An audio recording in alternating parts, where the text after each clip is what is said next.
Namaste and Jai Hind, everyone. Namaste, sir. Thank you for your time. Let's dive straight into it. Every minute with Rajesh K. Singh ji is going to be important for us. And so let's start with Operation Sindoor, sir. We've got to start there and then we'll move forward. Sure. My first question to you, sir, and it's a little off the script. What happened on the 9th, sir? The 7th response, when was that decided?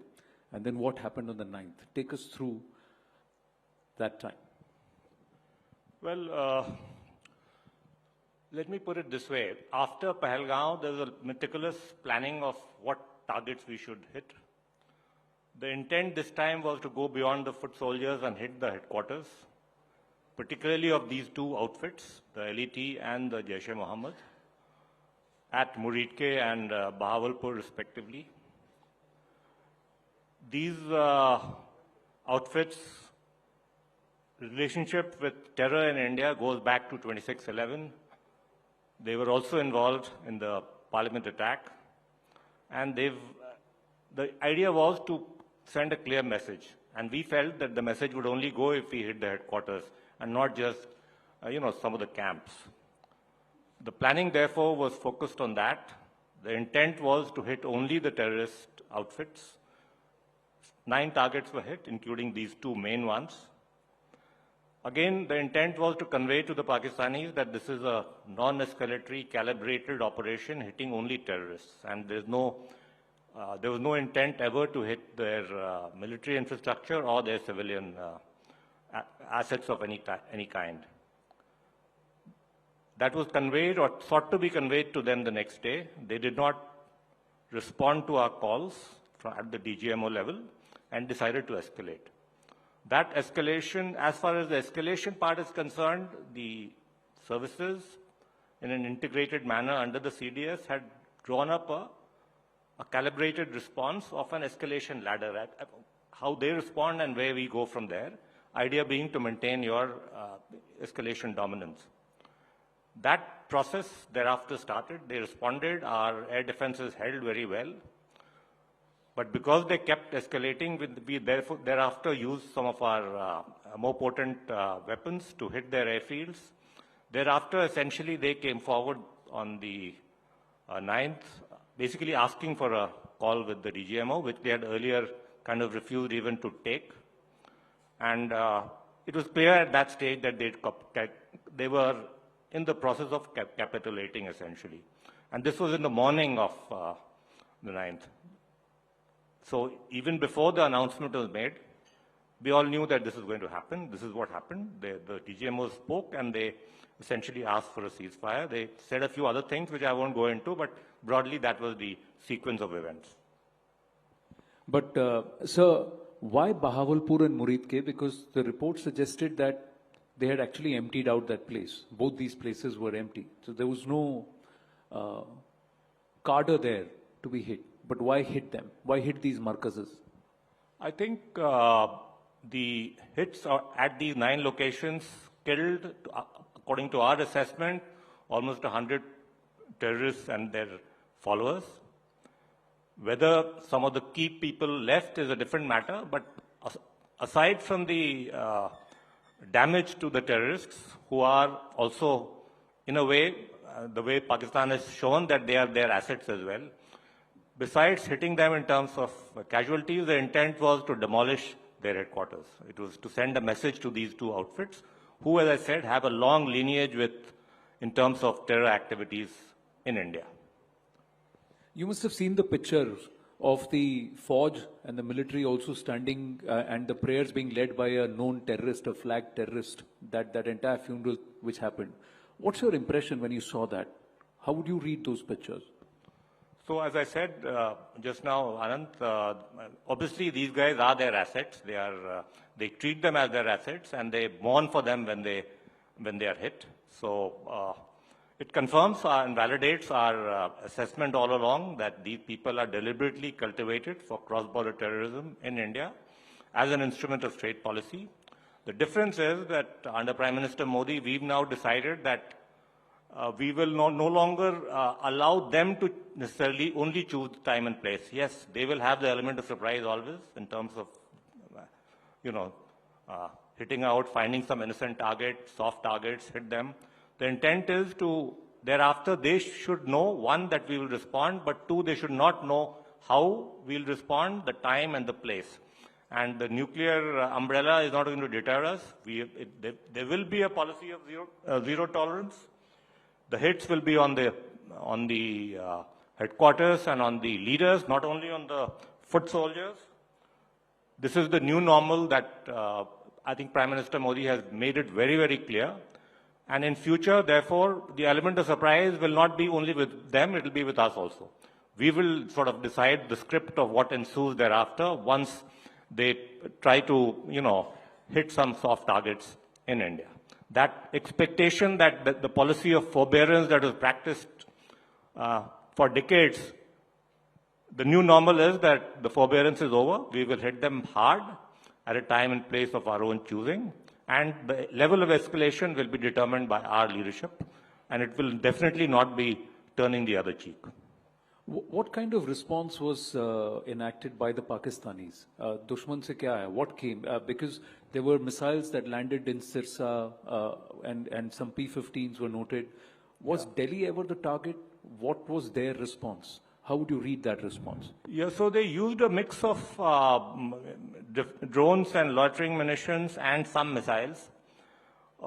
Initial part on the first day when they used a lot of drones which seemed to be not to be armed, which perhaps they were looking to, do only surveillance, assess our air defenses.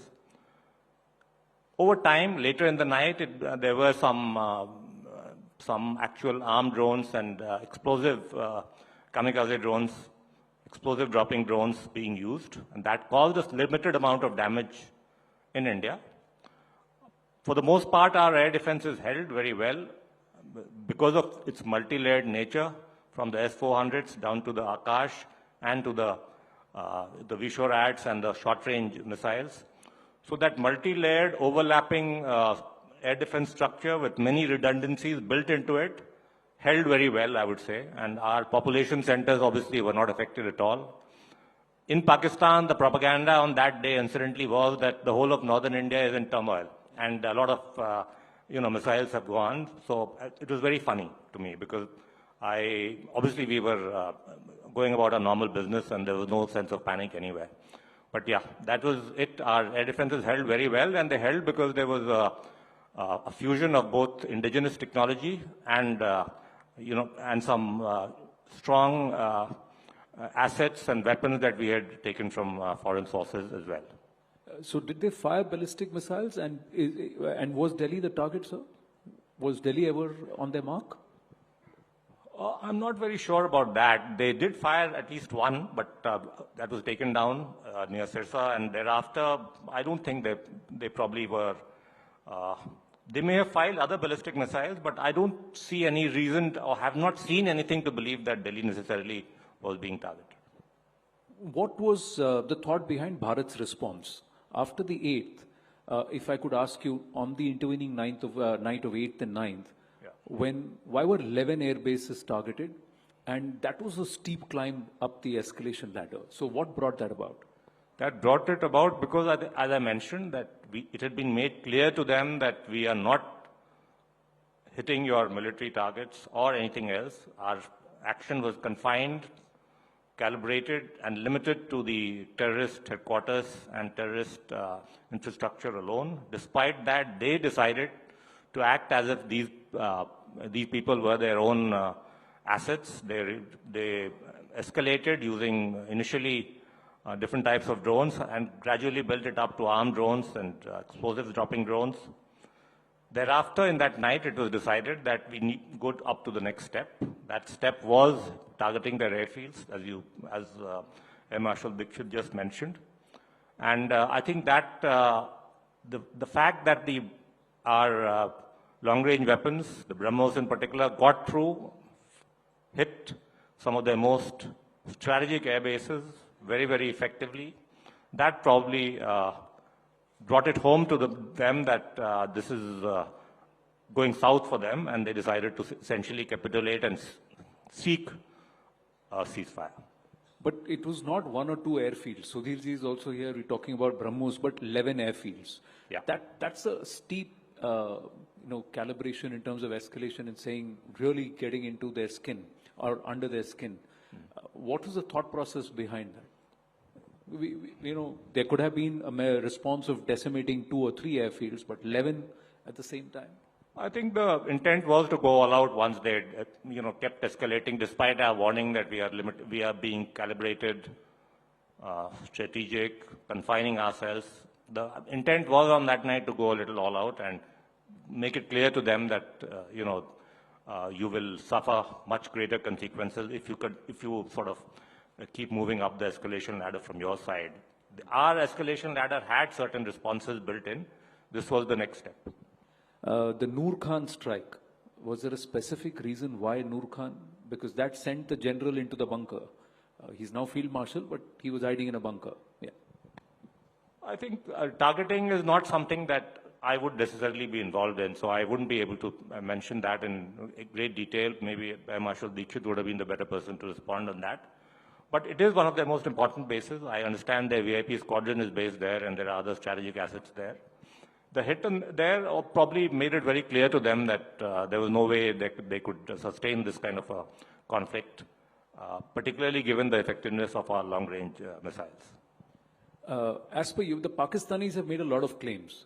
They claimed that they have downed 5 of our aircraft. They've really, really decimated a lot of our military infrastructure. Is there any credence to that? Obviously, there isn't. I mean, their claims about destroying an S-400, all that has been proven incorrect with visual evidence for all to see. I would say I'm not going to get into details of how many assets they lost or we lost, but I would say that in terms of the combination of military casualties and military assets, their losses are manifold compared to our losses. Manifold, I mean several times more. If you add to them the terrorists, over 100 killed, who are also, as I said, their assets, the number obviously is, several times whatever minor losses we suffered. So there is an estimate and some claims that nearly 20% of Pakistan's military infrastructure has been decimated. And it's a severe lesson in terms of nuclear deterrence also, that ball or that bogey that they've been flouting. Yeah. Your thoughts on that? I agree. I think there is it's clear that conventional deterrence can be practiced even in the context of two nuclear powers. There is always a little bit of uncertainty about something unthinkable happening, but I think it's been established that you can practice some level of conventional deterrence even under a nuclear umbrella, and people's bluff can be called when it comes to some of these the saber rattling that they used to do earlier. The truce, the ceasefire, or the pause, the call from the Pakistanis. Donald Trump made a lot of claims, talked about a trade deal, intervention.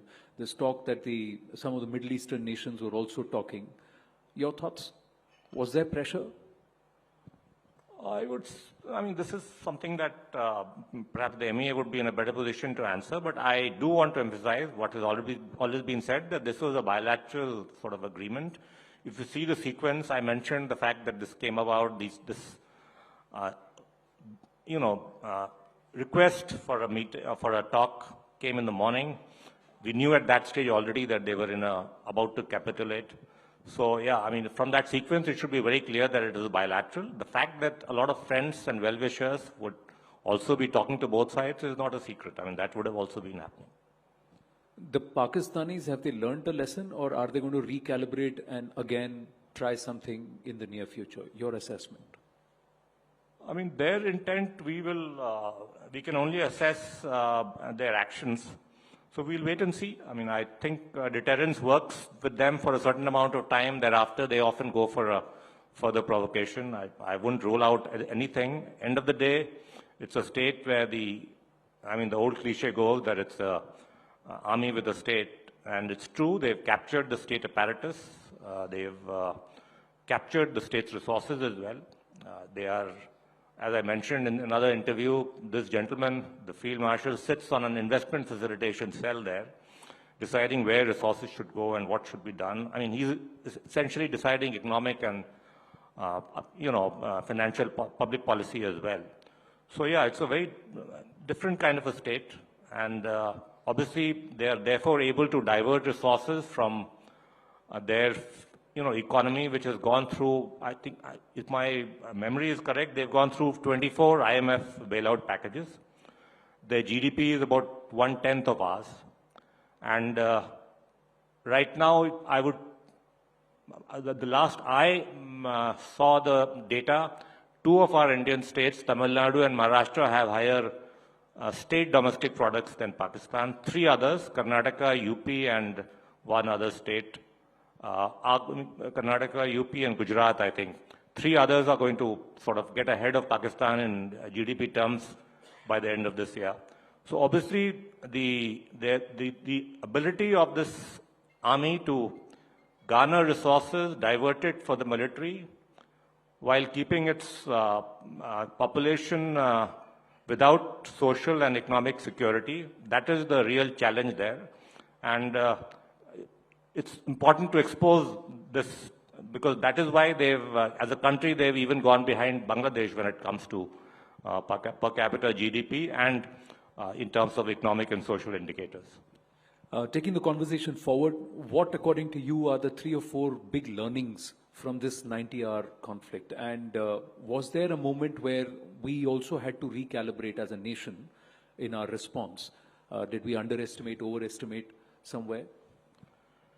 Yeah, so in terms of lessons, obviously it's very clear the primacy of air power and the need to increasingly the recourse to long-range weapons, weapons that are to be fired from a standoff distance, away from increasing use of unmanned systems. Those lessons have already come out from the Middle East and the Ukraine conflicts.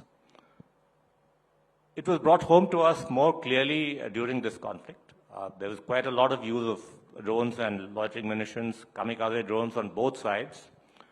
And the lessons that we've learned is that we need to double down on our indigenization efforts to ensure that we build a large, effective military drone manufacturing ecosystem. Right now, most of our drone manufacturing is in the civilian space. We need to harden those drones, enable them to work in environments where electronic warfare or GPS denial exists, and that hardening and work will have to be done. Industry understands. That is also why we enabled our defense forces right after Operation Sindoor with emergency powers. Up to 15% of their capital budget they can directly take from any source, including global sources. The intent is to quickly replenish whatever gaps were noticed during this period.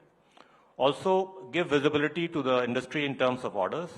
And as a result, you will find that many drone companies are now getting into this military drone space, including those who are doing design and development themselves, one of whom has just managed to get a fairly large funding, I assume as part of the overall visibility that people have, that a lot of military orders will come, but also other large defense companies who've tied up with, in terms of technology, with European and American firms. So this military drone ecosystem was a little small in this country. There is a recognition that it needs to be built up, and we will support it. End of the day, we can only support it through orders, and that those orders will, as I said, in a address to the CIA earlier, there will be no shortage of orders as long as you meet our services requirements. How big is this gap, sir, in terms of meeting the services requirement and also the local indigenous production of military equipment? How big is this gap? Yeah. So I would say that there are certain areas where we've achieved some level of independence when it comes to artillery, when it comes to long-range missiles, when it comes to different types of armored land systems. All of these, maybe a lot of small arms also. I think we've reached a stage where DRDO design hived off to both public and private sector. They are getting most of the orders now. I'm talking about orders like the ATACS, which was ordered earlier, and a fairly large order for close quarter carbine, a 4.5 lakh this unit order has also been finalized. That will again be Indian design and Indian manufacturing. Ships, already we are self-sufficient. We are building 60 ships. Out of that, those 59 are being built in Indian shipyards. A few of them with foreign designs, but most with Indian designs. So we've made progress in these areas that I mentioned. There are other areas where the technology from the DRDO may not quite be there. And those are the areas where we'll have to adopt technology from other sources, do technology transfers, localize, but ultimately build in India. I mean, the intent is that this is a market which is a single buyer market. On the demand side, Government of India will ensure that, as we've already announced, our budget, 75% of our budget will be spent within the country, only 25% outside. That, combined with further improvements in our licensing regime on the supply side to improve ease of doing business so that manufacturing capacity, surge capacity expands in this country. Those two, we will operate on those two areas to ensure that we gradually build up a much larger, more diversified industrial base in this country, comprising of strong public and strong private sector companies. Should we say that there is increased defense expenditure in terms of budgetary allocation? Because as of now, it's just around 2.2% of the GDP, and also our defense expenditure is less than the imports from China. So that's the number. Large amount of the defense expenditure is not towards procurement. So is there a thought process there? Yes. So right now we are at actually 1.9% of GDP, and out of that about 27% actually goes into modernization budget, which is the capital equipment budget, which actually meets your capability gaps. The challenge has been, frankly, that our ability to spend that money, the absorptive capacity within industry, both global and within the country, has been low. There are two aspects to it. One is that we've not been placing enough orders, not signing enough contracts quickly enough. We've been too slow in procurement. It's an old story, which we are now trying to sort of really change. The other is that there are supply chain bottlenecks, as a result of which, within your country, HAL suffers because engines are not coming, or there are geopolitical conflicts which lead to delays in delivery from some of our strategic allies like Russia and Israel, both of whom happen to be going through a conflict period. So the only way to sort of meet that is to ensure that give complete visibility to industry in terms of orders, sign maximum contracts, ensure better management of those contracts, and based on that you can then try to sort of ensure that the pipeline of what is required by the armed forces becomes stronger. Those steps are now being taken. I've mentioned it before that last year we signed contracts of 2 lakh crores. That was twice the highest we've ever signed in our history. This year we will sustain that speed, and therefore, as I promised to the CII Business Council, we will give enough orders to industry. The industry has to come forward to meet our needs by investing in R&D one and in capital equipment on the other. Meaning that if an industrial house doesn't have an engineering department and doesn't have capital equipment and is essentially trying to do assembly with, just pure assembly with screwdriver technology type of thing, this is not what we have in mind. We want integrated, deep localization within the country. And my assessment is that is already happening. We have 16,000 MSMEs in this country now who are working as vendors and sub-vendors to our major OEM manufacturers, including the 16 PSUs and the 400-odd licensed manufacturers, some of which are fairly large. So yes, that the industry is at a very important tipping point in terms of really becoming having a large share in our overall manufacturing ecosystem. And the government intends to, as I said, support it both on the demand side through order visibility and on the supply side through improving ease of doing business, easing licensing requirements, perhaps even providing deemed licensing beyond a certain time limit, to ensure that it becomes easier to do business in India if you're an arms manufacturer. So my final question, because it's the last minute, we are surrounded, or Bharat as a challenge is undefined borders, exposed because of the sea. There is the Islamist threat, there is the expansionist threat, there is the secessionist threat, multiple. When are we going to have an integrated defense system that protects us from all sides? How far are we from achieving that? I think, you've pointed out the challenges, but one should also look at our strengths. We do have a very large, very strong, very capable armed forces. We have, as a country, we have tremendous resilience and strength in our democratic structure, in our talented population. These challenges are there because of our nature of our geography, where we seem to be surrounded by one or two adversaries. But because of the strength inherent in this country and its growing economic strength in terms of the world's fourth largest economy, moving on to become the third largest very soon. You mentioned that we are doing only 2% of our GDP, but 2% of $4 trillion is not a small sum. It is much more than, say, 2.5% about 20 years back of a 1 trillion economy. So we've been expanding, but as I said, these challenges that you mentioned, we will meet by ensuring that the capability gaps that we identify get filled quickly by much faster, more agile policies, particularly on the procurement side. And that you will see the results of that during the course of this year. We are working on really revamping our entire procurement cycle, rewriting the DAP 2020, and end of the day, ensuring a level playing field where the private sector and the public sector come together to meet our defense needs for our services. Any timeline for this, or do you see a goal where we'll be truly Atmanirbhar, not dependent on foreign technology, foreign equipment, machinery, for our own security needs, defense needs? So, I mentioned that there are some segments where we are already Atmanirbhar. There are others where we have to focus on, and in the air domain, there are critical gaps, particularly in engine technologies, for which we probably will have to think about a national mission.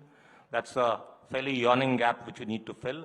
There are others which we can fill by recourse to a combination of our own designs and manufacturing, the way we are doing AMCA on our own, a fifth-generation aircraft to be designed and built in India, hopefully with a combination of public and private sector talent. In the short run, you will have to rely on technology transfers. Main point I would like to make clear is that India has decided that we'll spend our money within this country. So whether it is Indian design and Indian manufacture, or whether it is technology transfer and thereafter Indian manufacturer, the bulk of any platform that we take, any large acquisition that we do, will have to be made within the country. That much is very clear, and therefore industry can rest assured that if you are in this business and if you are willing to put in your heart and soul into a combination of both R&D and sufficient focus on, capital equipment to meet the requirements of that industry, there will be no shortage of orders. So defense is good business. Make in India and indigenous tech, indigenous equipment, that's the direction that we're taking. To all our viewers here at the CNN News 18 Town Hall Defense Edition, Rajesh K. Singh. Thank you, sir. Thank you.